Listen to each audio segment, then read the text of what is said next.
मेरी एक कन्वर्जन की पीआईएल चल रही है और कन्वर्जन की पीआईएल भी मैंने कैसे किया। एक लावण्या नाम की लड़की ने सुसाइड किया था तमिलनाडु में, 11वीं 12वीं में पढ़ती थी वो। उसके बाद मैंने वो पीआईएल फाइल किया था, इसकी सीबीआई जांच होनी चाहिए और भारत में एक धर्मांतरण के खिलाफ केंद्रीय कानून होना चाहिए, सेंटर में कानून होना चाहिए। मैं आपको बताता हूँ अभी क्या स्टेटस उस पीआईएल का? 16 को लगी हुई है, इसी 16 तारीख को लगी है। 16 तारीख को वक्फ एक्ट भी लगा हुआ है और 16 तारीख को मेरी धर्मांतरण वाली पीआईएल लगेगी, तो 16 तारीख को सुनवाई है।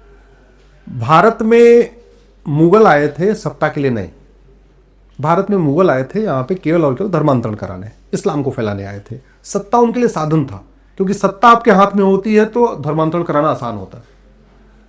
एक जो झूठा में एक झूठ पद सिखाया जाता है, ईस्ट इंडिया कंपनी बिजनेस करने आई थी। नहीं, ईस्ट इंडिया कंपनी ब्रिटिश हुकूमत के लिए एक रास्ता तैयार करने आई थी, और जो ब्रिटिश आए थे वो भी कन्वर्जन कराने आए थे, वो क्रिश्चियनिटी को फैलाने आए थे।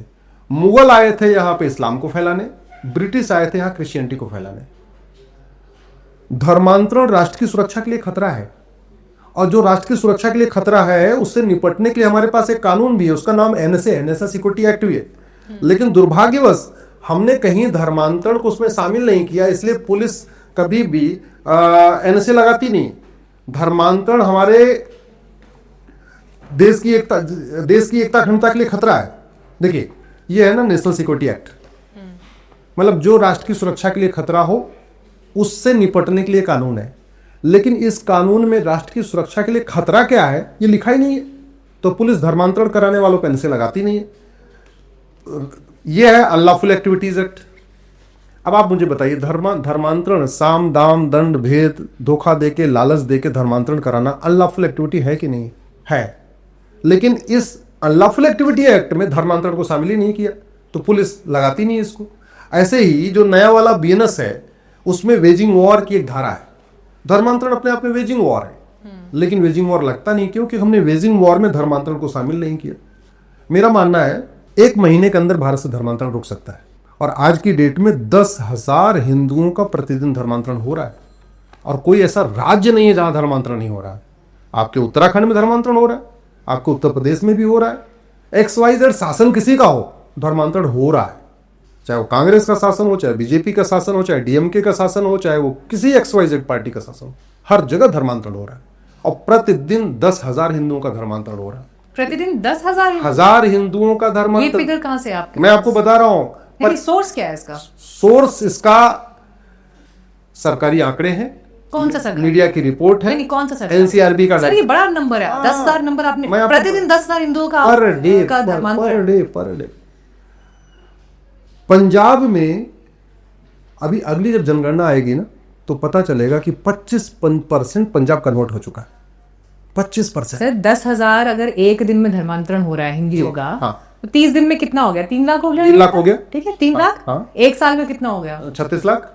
36 लाख हो हाँ, गया। हो रहा है, इतना हो रहा है। 36 लाख हिंदुओं Yes, का। yes. It is not a point of concern for government. It is not point of concern for administration. Anybody. इसी के खिलाफ मैं लड़ रहा हूँ। Oh, I don't believe on this data, but आप कहाँ से कोड कर? आप सोर्स, या तो मुझे आप सोर्स कोड करिए, किसका सोर्स क्या है? चलिए, कुछ चीजें ऐसी होती हैं, जब आप सुप्रीम कोर्ट में पीआईएल फाइल करते हैं तो आपको एफिडेविट तो देना पड़ता है, और मेरी इस पीआईएल पे देश की सभी राज्य सरकारों को नोटिस हो रखा है, केंद्र सरकार को नोटिस। ये जो आपने 10,000 का डेटा दिया है आपकी पीआईएल में लिखा ये मेरी पीआईएल में लिखा हुआ है। मैंने उसमें अरुण शौरी की किताब को कोट किया है, मैंने उसमें गोवा के 2-3 किताबों को कोट किया है, मैंने सीताराम गोयल की किताब को कोट किया है, मैंने उसमें एनसीआरबी के डेटा को कोट किया है। But pardon me if I am not knowing it, but अगर 36 लाख लोगों का कन्वर्जन एक साल में हो रहा है, तो उसके हिसाब से मतलब फिर जो देश की आबादी है उसमें जिस हिसाब का परिवर्तन आएगा, आप लगाइए 5 साल का डेटा कितना निकलेगा। कितना परिवर्तन आ गया बता देता हूँ आपको, बताइए। 28 राज्य हैं, 8 केंद्र शासित प्रदेश हैं, टोटल हो गए 36। 9 राज्यों में हिंदू खत्म हो गए।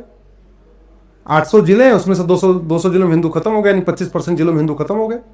6,000 तहसील है, उसमें से 1,500 तहसील में हिंदू खत्म हो गए, यानी 25% तहसीलों में हिंदू खत्म हो गए। तो जहाँ वो हिंदू खत्म हो रहे हैं, हमें क्यों नहीं दिख रहे हो? अरे अब आप दिल्ली में हैं इसलिए थोड़ी दिखेंगे, मैं आपको बताता हूं। नहीं सर, हम ट्रैवल करते हैं, सब जगह जाते हैं, कहाँ भारत के बॉर्डर पे 300 तहसीलें हैं, भारत के बॉर्डर पे कुल 300 तहसीलें हैं, और 300 की 300 तहसीलों की डेमोग्राफी बदल चुकी है। चाहे आपका उत्तराखंड का बॉर्डर हो, चाहे आपके उत्तर प्रदेश का बॉर्डर हो, चाहे आपके झारखंड का बॉर्डर हो, चाहे आपके असम का बॉर्डर हो, चाहे आपके बंगाल का बॉर्डर हो, चाहे आपके गुजरात का बॉर्डर हो, चाहे आपका राजस्थान का बॉर्डर हो, चाहे पंजाब के जितने भी बॉर्डर पे कुल 300 तहसीलें, 300 तहसीलों नहीं, के पूरा। बॉर्डर एरियाज की बात मैं आपकी मान सकती हूँ कि वहां पर वो परिवर्तन की रिपोर्ट्स आ रही हैं, वो चीजें दिखाई दे रही हैं, लेकिन ये कहना कि 10,000 पर दिन का कन्वर्जन का डेटा है, ये दिस इज अनबिलीवेबल। आपको आंकड़ा कैसे लग रहा है? फिर मैं आपको और थोड़ा चौंका देता हूँ।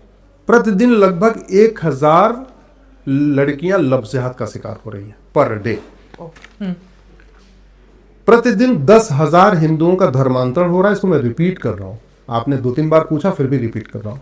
5 करोड़ घुसपैठिए 2017 में आ गए थे जब मैंने PIL फाइल किया था। वो आंकड़ा आज भी है। केंद्र सरकार और देश की सभी राज्य सरकारों को नोटिस हो रखा है उस मेरी PIL पे। मेरी PIL आज भी पेंडिंग है। अब तो वो आंकड़ा लगभग 6 करोड़ हो चुका है। 90,000 बच्चे पर डे पैदा हो रहे हैं आज की डेट में। दुनिया में इतने बच्चे कहीं पैदा ही नहीं होते। चीन में पैदा होते हैं 45,000 बच्चे पर डे, जो कि चीन का क्षेत्रफल हमसे 3 गुना ज्यादा है। और हमारे देश में पैदा होते हैं 90,000 बच्चे। अच्छा, लोग मानते नहीं है, अरे नहीं यार 15-16 बच्चे।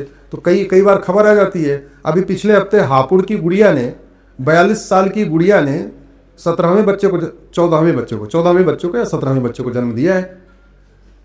वो नानी भी बन गई है गुड़िया, वो दादी भी बन गई है और वो माँ भी बन रही है। मतलब बच्चे भी बच्चा पैदा कर रहे हैं, बेटी भी बच्चा पैदा कर रही है, खुद भी बच्चा पैदा कर रही है। ये कड़वी सच्चाई है। आपको चलिए मैं दिल्ली में ही दिखाता हूँ, आप सीलमपुरी एरिया में चलिए, मैं 22-22, 24-24 बच्चों वाला परिवार दिखाता हूँ आपको। मैं नोएडा में दिखा देता हूँ, गाजियाबाद में आपको दिखाता हूँ। नहीं, ये केसेस हो गए, पर इसको हम जनरलाइज कर सकते हैं क्या? इसको हम जनरलाइज, ये कुछ इंसिडेंट्स होंगे, कुछ में मतलब मैं कह लूं चलो हजारों की संख्या में होंगे, लेकिन इसको हम पूरे देश के हिसाब से कैसे मान सकते हैं कि 125 करोड़ की आबादी का जो देश है, इसको ये जनरलाइज 150 करोड़ की आबादी के देश में इसको हम जनरलाइज डेटा तो नहीं मान सकते ना, जनरलाइज केस तो नहीं मान सकते। हम थोड़ी कर रहे हैं सब 90 कि सब लोग 20-20 बच्चे पैदा कर रहे हैं। आपके ऑफिस में शायद 2 से ज्यादा वाला कोई नहीं होगा, लेकिन मैं आपको 22, 24, 26 बच्चे वाले परिवार दिखा सकता हूँ, क्योंकि मैं इस पे काम करता हूँ। कभी आपको इंटरव्यू करना हो तो आपको चलो मैं आपको गाजियाबाद में दिखवा दूंगा, गाजियाबाद में दिखवा दूंगा, नोएडा दिखवा दूंगा, दिल्ली NCR में आप कह देना, मैं आपको 100-150 परिवार मिलवा दूंगा जिसके 20 से 30 बच्चे हो रहे हैं। ये कड़वी सच्चाई है। और गरीबी का मूल कारण यही है। हमारे देश में गरीबी पे चर्चा हो रही है, लेकिन गरीबी के मूल कारण पे नहीं। देखिए अश्विनी, जब क्या है ना, इसमें जब इन विषयों पर हम बात करेंगे, इसका एक सोशल फैब्रिक भी है, फिर इसका एक कानूनी पहलू भी है, फिर इसका एक ये भी है कि भाई आप सोचते क्या हैं, आपकी परवरिश कैसी है, वो मतलब उसमें कई फैक्टर्स आ जाते हैं। ये एक सामाजिक विषय भी है, कानूनी विषय भी है, इसको हम कई दायरों में डाल सकते हैं।